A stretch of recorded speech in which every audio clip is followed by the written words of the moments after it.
Engaging with China, France's president and the head of the European Commission, both in Beijing. They're hoping Xi Jinping can help end the war in Ukraine. But with China accused of siding with Russia, what can it offer? This is Inside Story.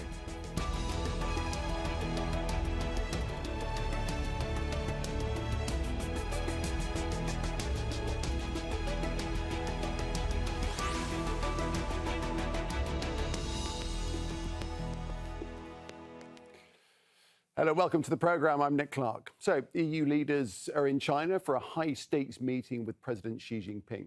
French President Emmanuel Macron says he's counting on China to bring Russia to its senses and end the war in Ukraine. Macron is joined by European Commission President Ursula von der Leyen. She says China's position on the war will determine its future relations with the bloc. So, can Europe change Beijing's mind on the war in Ukraine? And how is trade shaping relations between the two sides? Plenty to discuss up ahead. But first, Rob McBride sets it up for us. French President Emmanuel Macron being given the honour of a state visit welcome by his Chinese counterpart, Xi Jinping. One of Europe's most influential leaders coming to ask China to exert its influence on Russia to bring an end to Europe's worst conflict since World War II. I know that I can count on you to bring Russia to reason and everyone to the negotiating table.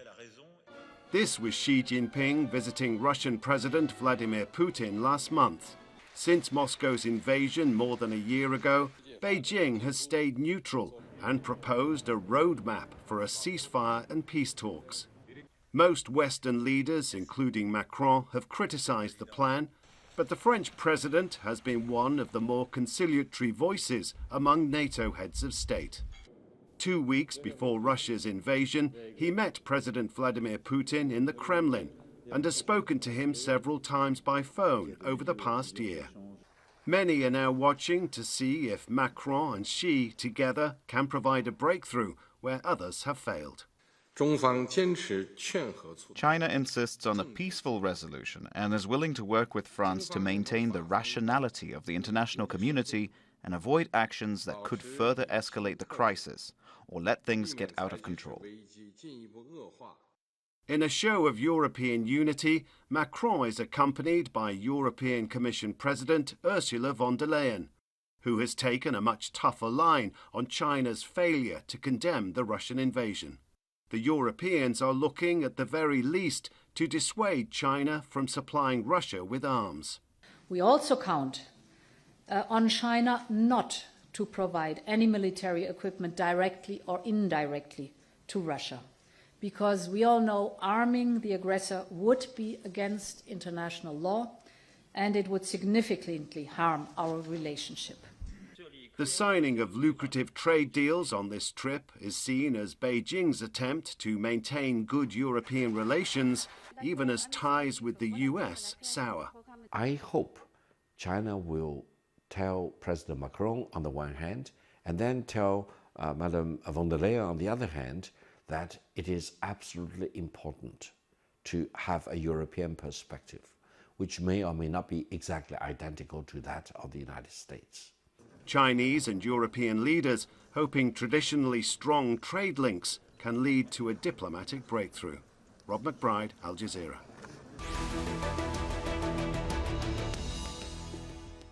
All right, let's take this on. I'm joined now by our guests in Saint-Malo in France. There's Jacques, who's a senior research fellow at the Global Policy Institute, which is an independent think tank. In Washington, D.C. in the U.S., Colleen Cottle, the Deputy Director of the Global China Hub at the Atlantic Council. And in Beijing in China, Andy Mock, who's a Senior Research Fellow at the Center for China and Globalization. Welcome to all of our guests. Jacques, if I could start with you in France, why this dual-pronged approach, do you think, President Macron and von der Leyen on this combined visit? It's to show that France is part of Europe, and Macron knows that China prefers to have bilateral relations with other countries, like was the case when Olaf Scholz went to Beijing, and before with China and Merkel, very often dual meeting. But Macron is insistent on showing that France, yes, is an independent country, but is part of the European Union, and that when dealing with China, with 1.5 billion people, it's better to deal from a basis of representing the European Union with 450 million people than a country like France with 70 million people. So therefore, he insisted on bringing Ursula von der Leyen as 5 years ago, when Xi Jinping made a state visit to France, he invited Merkel and the President of the European Commission to take part in the discussions.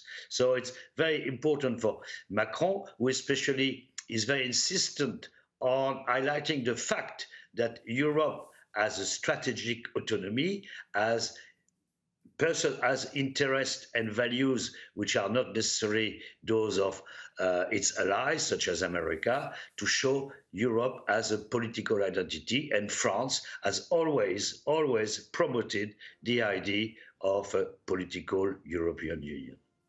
Well, we'll come on to the US in a sec with Colleen, but first, Andy, Mark and Beijing. For the president, Xi Jinping, the optics are pretty good, aren't they? Two of the most powerful people in Europe coming to him. He'll like that, won't he?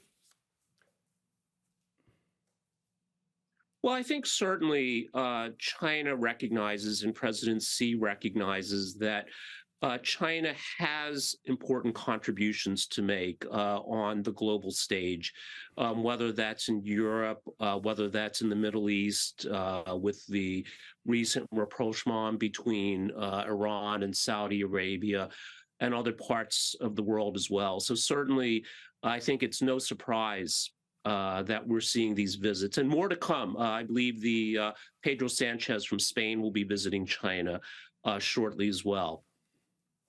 And Colleen, Europe's kind of stuck in the middle between China and the United States. To what degree is the US wanting this conversation between Europe and China? I think the United States would like to see action from China on Ukraine that would bring us closer to a resolution. That, you know, if there is an ability for EU leaders to help gain traction and urge China on this, I think there is skepticism here and probably in parts of Europe on whether that's actually possible or whether this visit just gives Xi the diplomatic win of looking like he's playing this grand statesman hosting European leaders, but not really put on the spot to make any movements towards a resolution. So I think there's hope, but I think there's also at the same time sort of skepticism and awareness that this may actually be counterproductive and just feeding Xi's sort of view of China as being the center of the world stage, and all things must run through him, and you know the rest of the world must kind of accommodate China's views and positions. Indeed. How closely do you think, Colleen, EU policy aligns to the US policy on China? Well, I think the speech that von der Leyen gave last Thursday really, you know, whether that represents the entire EU or not, I think is an open question. But a lot of the analysis that's contained in it, that China is moving, kind of turning a page on reform, is moving, you know, to a more of a security-focused state rather than a trade and economic development, as kind of the driver of its policies. I think a lot of what she said does align with what the U.S. is thinking and how the U.S. worldview of China kind of generally is. I mean, the U.S. view is not, of course, monolithic, but there is this, I think, growing impetus to see China, you know, increasingly as a competitor in the global stage. And I think von der Leyen's comments do say that, maybe not quite as pointedly as some of the remarks coming out of the United States. And I think some of the solutions she's proposing are also in line with some of the economic solutions that we are looking at in the United States in terms of making sure that you're protecting interests in your countries against Chinese coercion. She referenced the need to potentially look at outbound investment screening mechanisms for key technologies that could, if fallen into the wrong hands, be used to aid Chinese military capabilities. So a lot of these statements and the policies are in line. I think the question is whether the EU will be united enough to sort of see them all through together, or if there is kind of divergences in the EU Commission policies versus national policies that the Chinese can exploit. How did that speech go down in Beijing, Andy? Because it was a pretty, from von der Leyen, it was a pretty sharp and pointed speech, wasn't it? Fairly critical of China. Well, I think that the view from China would be that clearly Europe is staking out a separate position. The key phrase here, I believe, that was used is de-risking, not decoupling. And I think that shows the European recognition that it cannot blindly follow the U.S. Going off a cliff, as it were, with this. The other point I want to make, too, is this. I think it's a false choice, or it's presented as a false choice between a more security-oriented state versus one that is committed to trade and investment. In fact, I think China's pursuing both. It recognizes that it's facing an incredibly complex geopolitical environment that really hasn't been seen in a very long time, and requires a strengthening of government structures, alignment of the party, the government, and the people. But at the same time, trade and investment, greater integration with the parts of the world that are willing to work with China, including Europe, is vitally important, and that these mutually reinforce each other and are not distinct and separate choices, an either or black and white binary approach, but in fact it's both. Jacques, as you were mentioning, von der Leyen and Macron going hand in hand, as it were, but how much unity is there in Europe about their approach to China, and indeed the US approach to China, or is there divergence?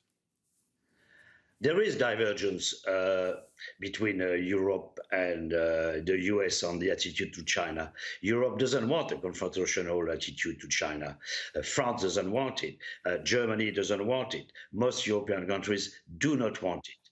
But they realize that it has about time to also rebalance our trade with China to reduce risk. For a while, Europe was seen a bit as the global village idiot, accepting all kinds of investment in his country, all kinds of imports, and not asking for reciprocity from China, for example, on the issue of public markets. And therefore, that's why there is a threat in June. There's going to be discussions on a Global Investment Act in order to see how Europe can defend itself in this global world where it has suffered a lot in terms of imports. France and Europe import far more than they export to China. So now it's a time. But at the same time, okay, the issue of trade and economy is very important. But here, Macron also wanted to put forward the idea that China is not only a competitor, but it's also a partner. It's a partner, especially in the fight against global warming and the fight to preserve biodiversity. And today in press conference, there was quite a lot of emphasis on this issue and the fact that the many contracts which have been signed between France and China today involve companies which are actually very involved in water and environment issues, which can help China with their attitude. So there's the attitude, a competitor, but we have to maybe redraw the rules a little bit, but at the same time, a partner. And that's why they think there is something to be done, especially they realize that the Europeans were a bit miffed by the fact that when Americans instigated the Inflation Reduction Act, that it only benefited European companies. So Europe is aware of the fact that America fights for its interests first, Europe has to defend its interests first, and at the same time, Europe knows that we don't know who is going to be in power in 2024 in US. So it's very important for Europe to assert itself on the international scene. We'll come to trade more in a second, in a moment or two. But Andy Mock said Macron, he wants China to rein for China to rein Russia in on Ukraine. How ready is China to work with France to push hard to obtain a negotiation to end the war, do you think? Well, I think China's position on the Ukraine conflict has been clear and consistent, and that a peaceful settlement should be reached, and these types of contradictions should be settled through dialogue and not through violence. But we also have to recognize that China is actually not a party to this conflict. Russia is, Ukraine is, countries actually supplying military gear and intelligence to the parties to the conflict are the ones with the real power to end this conflict. So, of course, China, France, other countries can urge the parties to the conflict to reach a peaceful settlement, but it's only the parties, the two or the three parties that are directly engaged in this conflict that can actually bring it to an end. Colleen, what's your view on that? I would disagree. I think China may not be providing, and we don't know. There's a lot of accusations, and there's maybe proof behind closed doors in terms of China's provision of lethal aid. But it is providing, it is buying large amounts of energy from the Russians. So it is indirectly keeping the war machine running in Russia by those purchases. Yes, maybe if China wasn't purchasing some of that, it would be purchased elsewhere. But at any rate, China is making those purchases. And so it does have some influence over Russia to be trying to bring the war to conclusion. So I think it is indirectly, I think it is fair to say it is part of can be part of the solution in this part of the war effort. But I agree that the Chinese want to stay really, move it into a dialogue. They certainly have been pushing for that. However realistic their proposal plan is, I think, it's an echoing of common mantras that the Chinese, it echoes what's in some of the language in the Global Security Initiative. That's China's kind of solution to things. It's non-interference, respect for territorial integrity, which is a kind of a confusing one to treat in the context of the Ukraine war. But really, for the Chinese, I think in some ways that they would like this to just go away. They don't want to see Russia fall, because that 4,000 kilometer border could instability could spill over into China from Russia. So they certainly don't want to see it. The conflict move in such a way that it would put Putin's standing within the country at risk and then trickle over into China. But I think they also don't like the pressure they're getting from the West about stepping into the conflict more. And I think that was part of stepping into the conflict in terms of helping bring about a solution. I think that was part of the motivation for this 12-point plan. And so they do see they are caught in the middle, and I think recognize this 12-point plan was trying to get them out of that middle, get them out of the hot seat a little bit. And I think the Europeans are again trying to raise this pressure up, and whether that's going to trigger any different policy, I think I'm a little skeptical myself. So Europeans trying to raise the pressure, Jacques. What leverage, if any, does the EU have on China for them to lean on Russia? But the leverage that the EU has on China is that first, the EU is the main importer of Chinese goods, and it's necessary for the Chinese economy at the moment, which is not growing at its usual pace, 3% and 5% for last year and 5% this year, which is not much. And China is victim of American sanctions, so the best customer remaining for China is Europe, so it's important. And also Europe is seen as in the vision of the world order that Xi Jinping has, he sees the birth of a multipolar world, no longer a world ruled by America in a way, with America as the hyperpower as before. A new world order is being established now, and he appreciates the fact that Europe, especially not everyone in Europe, but at least Macron wants Europe to be an independent pole in a multipolar world, and which could help. And to go back to the issue of Russia, yes, China and Ukraine. China has no beef really in that issue. Actually, the Ukraine war has been very good for China. It gets cheap gas, and now for the first time in the Chinese-Russian relationship, China has clearly the upper hand. But let's not forget today, there was some kind of breakthrough showing that China wants to involve itself in a role as a peacemaker, maybe not a peacemaker, but at least a force of reason. Macron was asking to help Russia, the Chinese convince Russia to come back to their senses, to come back to the camp of reason. And today, Xi Jinping said clearly that China was totally opposed to the use of nuclear, bacteriological, and chemical weapons in a conflict. So that's quite a breakthrough, and it's something which will obviously have an impact on Russia's aggressive stance that we've seen in the past few weeks and months. And did you want to come in at that point?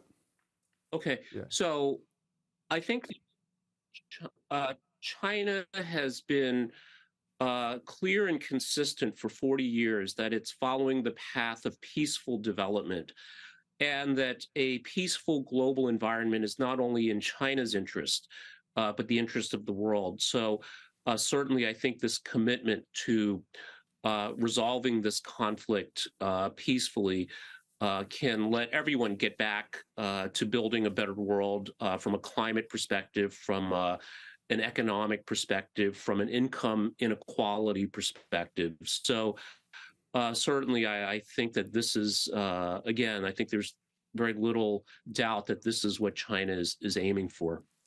If we can come to something that Andy was talking about a little bit earlier, Jacques, this idea of de-risking and not decoupling, how do you read that? What do you think that actually means? De-risking in the case of Europe and European firms is due to the fact that they will not invest as blindly as before. And we've seen the fact that many countries, many firms are no longer investing massively in China. They will want to keep Chinese factories in order to have the ability to sell their goods in China. And for example, now only 10 firms are responsible for 80% of investment in China, as opposed to 49% before. So in the 5 or 6 years ago. And it's due to the fact that there's a certain weariness toward China, that they can't always trust Chinese businessmen as honest partners. They can't always trust the Chinese legal system. And therefore, now the companies who invest in China are the ones who sell their goods in China. And the big investors are BMW, Volkswagen, BASF, etc., the top 10 companies.